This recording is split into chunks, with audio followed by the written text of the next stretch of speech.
नमस्कार। इस वक्त की बड़ी खबर यही है कि झारखंड विधानसभा का पहला सत्र, विशेष सत्र 9 नवंबर से लेकर 12 नवंबर को होगा। हेमंत सोरेन ने झारखंड के 14वें मुख्यमंत्री के तौर पर शपथ ली और शपथ के बाद प्रोजेक्ट मंत्रालय पहुंचकर उन्होंने कैबिनेट की बैठक की और इस कैबिनेट की बैठक में यह निर्णय लिया गया कि झारखंड विधानसभा का विशेष सत्र और इस नई सरकार का पहला जो विधानसभा का सत्र होगा वह 9 नवंबर से लेकर 12 नवंबर तक होगा। स्टीफन मारांडी को प्रोटेम स्पीकर बनाया गया है। स्टीफन मारांडी जो महेशपुर विधानसभा सीट से झारखंड मुक्ति मोर्चा के टिकट पर चुनाव लड़कर आए हैं। पांडे जी हमारे साथ हैं। 9 नवंबर से लेकर 12 नवंबर तक विशेष सत्र बुलाया गया है। प्रोटेम स्पीकर स्टीफन मारांडी होंगे। पहले भी 2019 में भी शायद उन्हें ही प्रोटेम स्पीकर बनाया गया था। हाँ, वो सामान्य तौर पे जो सीनियर होते हैं उन्हीं को बना दिया जाता है। उनका काम होता है कि भाई जब तक रेगुलर स्पीकर का चयन ना हो जाए वो एक तरीके से कार्यवाहक स्पीकर रहते हैं। तो इससे तो साफ हो गया कि अब वो स्टीफन मारांडी स्पीकर नहीं बनेंगे।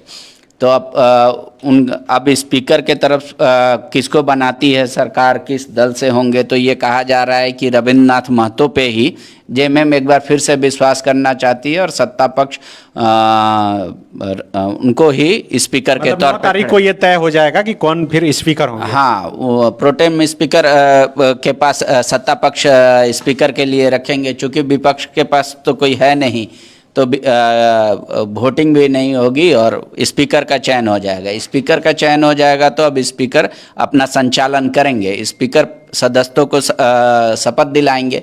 लेकिन ये माना जा रहा है कि 9 तारीख से पहले हो सकता है मंत्रिमंडल का विस्तार कर लें। मुख्यमंत्री संभवतः कुछ तो जरूर कर लेंगे क्योंकि सरकार को बजट लेना है और उसी के अनुसार काम करना है। नहीं तो दिसंबर माह से ही मतलब किल्लत नवंबर से ही शुरू हो जाएगी। तो इस वजह से हमको लगता है कि 9 से पहले मुख्यमंत्री शपथ ग्रहण कर लेंगे। मंत्री 4-5 तारीख तक माना जा रहा है कि हो जाएगा। हाँ, तो मंत्रियों का शपथ ग्रहण हो जाएगा। अब 4-5 तारीख तक सभी का हो जाएगा या फिर कुछ लटका रहेगा ये भी कहना मुश्किल है। लेकिन फाइनेंस मिनिस्टर और जो मेन जो चेहरे हैं वो तो हो जाएंगे। तो सरकार एक लेकर आएगी कि भाई सदन में इतना पैसा चाहिए अभी इस मतलब नवंबर, दिसंबर, जनवरी, फरवरी, मार्च और इसके लिए। उसके बाद तो मार्च का बजट बनाएगी सरकार। हर सरकार लगभग फरवरी में आसपास पेश कर ही देती है। तो नए जो स्पीकर बनेंगे और अब आज के डिसीजन से तो यही लग रहा है कि शायद रविंद्रनाथ महतो पे ही पार्टी फिर से जाएगी। मतलब सीएम और स्पीकर सेम रहेंगे एज इट इज।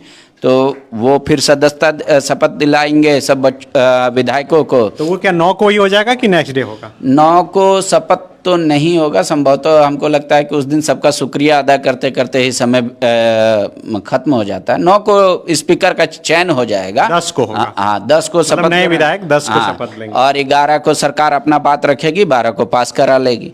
तो यही है 4 दिन का जो अपना सत्र है। इसके अनुसार बिल्कुल 4 दिन का विशेष सत्र 9, 10, 11, 12 ये नवंबर के महीने में 4 दिन का विशेष सत्र रखा गया है। आज जिस तरह से रांची के ऐतिहासिक मोरहाबादी मैदान में अबुआ सरकार का शपथ ग्रहण समारोह जो नाम दिया गया था उसमें देश के विपक्ष के खास करके सभी बड़े नेता मौजूद रहे। हर प्रदेश से, हर राज्य से नेता जो है यहाँ पर पहुँचे हुए थे। हेमंत सोरेन झारखंड के 14वें और खुद 4थी बार वो मुख्यमंत्री के तौर पर उन्होंने शपथ ली है। और शपथ लेने के बाद अपनी पत्नी और गांडे की विधायक कल्पना सोरेन के साथ वो सबसे पहले बिरसा चौक पहुंचे। वहां पर भगवान बिरसा मुंडा की प्रतिमा पर माल्यार्पण किया। उसके बाद प्रोजेक्ट मंत्रालय पहुंचे और प्रोजेक्ट मंत्रालय पहुंचकर उन्होंने कैबिनेट की बैठक की और उस कैबिनेट की बैठक से यही खबर निकलकर सामने आई। इसका अलावा तो और कुछ खास नहीं हुआ है। पता नहीं, पर ये अब तक जानकारी नहीं पहुंची है। लेकिन ये माना जा रहा था कि 450 रुपये में सिलेंडर और 250 यूनिट बिजली फ्री। 200 यूनिट जो पहले थी अब 250 यूनिट, 450 में सिलेंडर और उसके अलावा जो और ये दोनों डिसीजन था। क्योंकि और 2500 रुपये वाला तो डिसीजन। फोन लाइन पर हैं, वहाँ मौजूद थे। ऋषभ, कैबिनेट की बैठक के बाद मुख्यमंत्री कार्यभार संभालने के बाद जब निकले और क्या कुछ बोले वहाँ पर? देखिए, सनी भैया, मुख्यमंत्री सबसे पहले इस बात का जिक्र कर रहे थे कि जो चंदन क्यारी में जो जवान शहीद हुए थे असम के बॉर्डर पर, अग्निवीर से जो जुड़े हुए थे, उनके परिजनों से मुख्यमंत्री मुलाकात किए थे और जैसा कि एक पत्र भी आया था कि मुख्यमंत्री उनके परिवार को 10 लाख रुपए सहायता राशि और एक सरकारी नौकरी जो है उनके परिजन को दिया जाएगा। तो उनके भाई, बड़े भाई बलराम महतो को ये नौकरी मिला है बोकारो समरनालय में। अच्छा। इसको लेकर के जानकारी दे रहे थे और 10 लाख रुपए का चेक जो है उनकी माताजी के नाम से उनके परिवार को दिया गया। वहीं दूसरा जो टॉपिक जिस पर मुख्यमंत्री जानकारी दे रहे थे पत्रकारों को, वो था कि स्टीफन मरांडी को प्रोटेम स्पीकर बनाया गया है। 9 से 12 तारीख तक विशेष सत्र रहेगा और संभवतः इसी दौरान जो है फ्लोर टेस्ट भी होगा। इसके बाद मुख्यमंत्री ने आसाम में काम कर रहे जो आदिवासी यहाँ से पलायन करके बहुत पहले आसाम गए थे, उनकी जो स्थिति है आसाम में, उसकी जानकारी लेने के लिए और उन तक किस तरीके से सुविधाएं पहुंचाई जाएं, इसके लिए एक अधिकारियों की टीम यहाँ से जाएगी, वहां पर ग्राउंड पर जाके देखेगी, रिपोर्ट बनाएगी और उसके बाद ये रिपोर्ट मुख्यमंत्री को सौंपेगी। वहीं मुख्यमंत्री ने इस बात का भी जिक्र किया कि जो रिक्त पद हैं झारखंड में, उसको लेकर के जनवरी के महीने में जो कैलेंडर है वो जारी किया जाएगा कि परीक्षाएं कब कब होंगी। तो ये जो मुद्दे थे इस पर लेकर के चर्चा हुई और उसके बाद मंत्रिमंडल के विस्तार को लेकर उन्होंने बताया कि आगामी 1-2 दिन में संभवतः ये बात फाइनल हो जाएगा कि हेमंत सरकार के मंत्रिमंडल में कौन कौन से वो मंत्री होंगे। मतलब 1-2 दिन में ये साफ हो जाएगा? ये सवाल पूछा गया था कि मुख्यमंत्री खुद से बोले ऐसा? ये सवाल पूछा गया था तो उन्होंने कहा कि इंतजार करिए, 1-2 दिन में संभवतः हो जाएगा। चलिए, बहुत शुक्रिया ऋषभ। तो देखिए, ऋषभ बता रहे हैं कि 2 चीज़ बता रहे हैं। एक तो बता रहे हैं कि असम में जो घटना घटी थी, असम के सिलचर में 22 नवंबर को घटना घटी थी, जिसमें कि बोकारो जिला के चंदन क्यारी के रहने वाले अर्जुन महतो जो अग्निवीर थे, वो सेना का जो ऑपरेशन चल रहा था उस दौरान वो शहीद हो गए थे। उनके परिजन, उनके बड़े भाई बलराम महतो को बोकारो समरनालय में नौकरी दी गई है। दूसरी जो जानकारी दे रहे थे कि मुख्यमंत्री बोले हैं कि असम में जो यहाँ के ट्राइबल रहते हैं उनकी क्या स्थिति है, उसको लेकर अधिकारी जाएंगे। असम पर ज़्यादा फोकस लग रहा है मुख्यमंत्री जी का। क्या वजह है कि असम के मुख्यमंत्री चुनाव में यहाँ ज़्यादा फोकस कर दिए थे? यही वजह है कि अब असम टारगेट में है? उन्होंने कहा था कि यहाँ से बैठे बैठे असम बिगाड़ देंगे अगर हम भाषण में बोले थे। हाँ, अच्छा। तो वो शायद वो दौर आ गया है या आदिवासियों के बीच, जिस तरीके से आज पप्पू यादव ने कहा भी कि देश में सबसे बड़े आदिवासी ST SC का अगर कोई चेहरा है तो वो हेमंत सोरेन है। तो हेमंत सोरेन उस कड़ी को आगे बढ़ाना चाहते हैं, या फिर उनका राज्यसभा में मामला लटका हुआ है तो वो एक तरीके से दबाव भी बनाना चाहते हैं कि T ट्राइब जो अभी हैं, मतलब OBC कैटेगरी से उनको ST कैटेगरी में लाया जाए। तो जितनी परेशानी 4 महीने में शायद हेमंता बिश्व शर्मा ने राज्य सरकार को किया है, थोड़ी बहुत परेशानी उनकी भी बढ़ाने वाले हैं। जब यहाँ से अधिकारी जाएंगे, उनके लिविंग स्टैंडर्ड का, उनके या आकांक्षाओं का जब रिपोर्ट तैयार करेंगे, अध्ययन करेंगे और उसमें सुझाव भी देंगे कि उनको क्या होना चाहिए, तो जाहिर सी बात है कि हेमंत सोरेन यहाँ से तो कोई आदेश इम्प्लीमेंट नहीं करवा सकते हैं। रही बात कि वो केंद्र पर दबाव बना सकते हैं कि भाई असम में जो आदिवासी हैं, दरअसल हेमंत सोरेन की अब यही लाइन लेंथ होनी चाहिए और वो सही ट्रैक पे जा रहे हैं कि राज्य में ही नहीं बल्कि देश में जितने भी आदिवासी हैं और जहाँ जहाँ आदिवासी हैं उन तक अपनी पकड़ और उनके बीच ये संदेश जाए कि ये हम लोगों के नेता हैं। मतलब गुरु जी ने जो काम अधूरा छोड़ा था, जो दिसम गुरु की उपाधि शिबू सोरेन को दी गई थी, उसको वो पूरा करना चाह रहे हैं और ये एक अच्छी बात है, क्योंकि अभी तक ट्राइबल फेस बोल के भारत में कोई ऐसा बड़ा नेता नहीं है। तो अगर ये आदिवासियों के बीच जाकर मैसेज देंगे, मान लीजिए यहाँ अभी असम गए, 25 में बिहार जाएंगे, वहाँ पे भी थोड़े बहुत आदिवासियों की संख्या बहुत कम है लेकिन वहाँ जाएंगे, तो हर राज्य में अगर ये घूम घूम के 5 साल में इस बात को बता सकते हैं, बताएंगे या उनमें विश्वास जताएंगे कि हमारा एक नेता है जो झारखंड का मुख्यमंत्री है, तो ये अच्छी ट्रैक है और वो सही ट्रैक पे जा रहे हैं।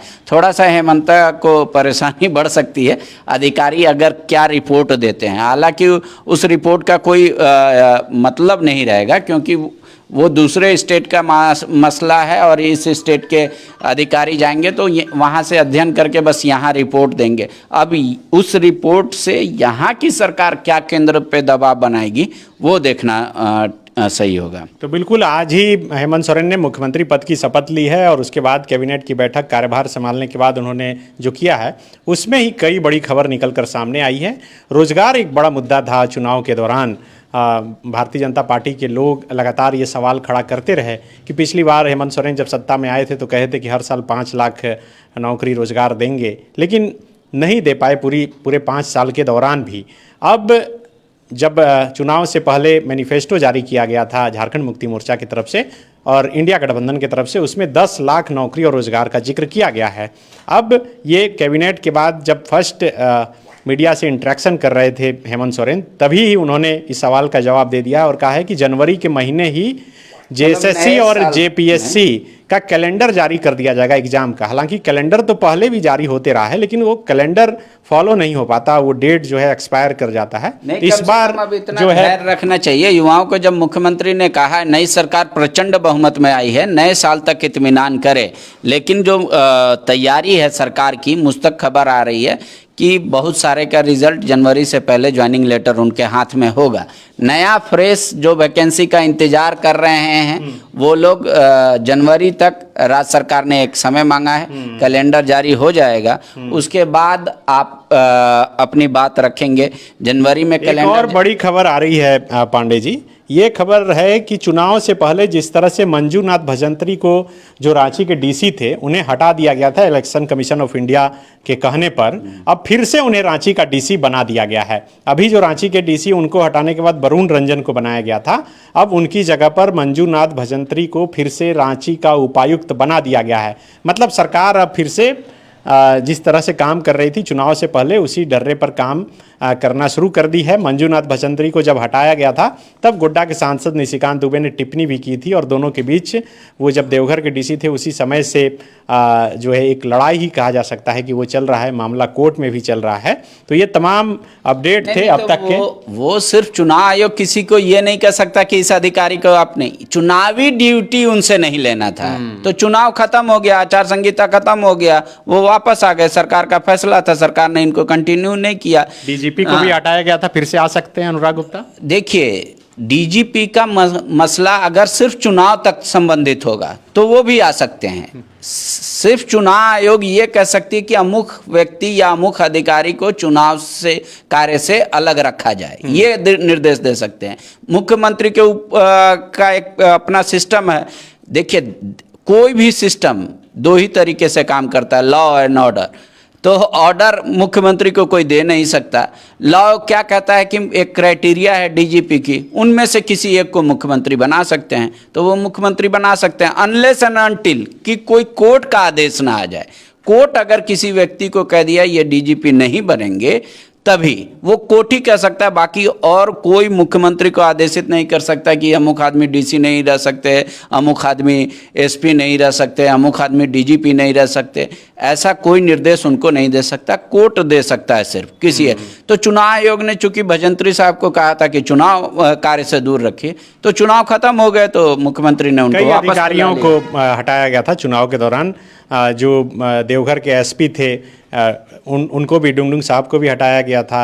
अनुराग गुप्ता जो डीजीपी के पद पर थे उनको भी हटाया गया था। रांची के उपायुक्त मंजूनाथ भजंत्री को हटाया गया था, फिर से उपायुक्त बना दिया गया है। आप फॉलोअप के साथ लगातार बने रहें, पल पल अपडेट हम लोग देते रहेंगे। शुक्रिया।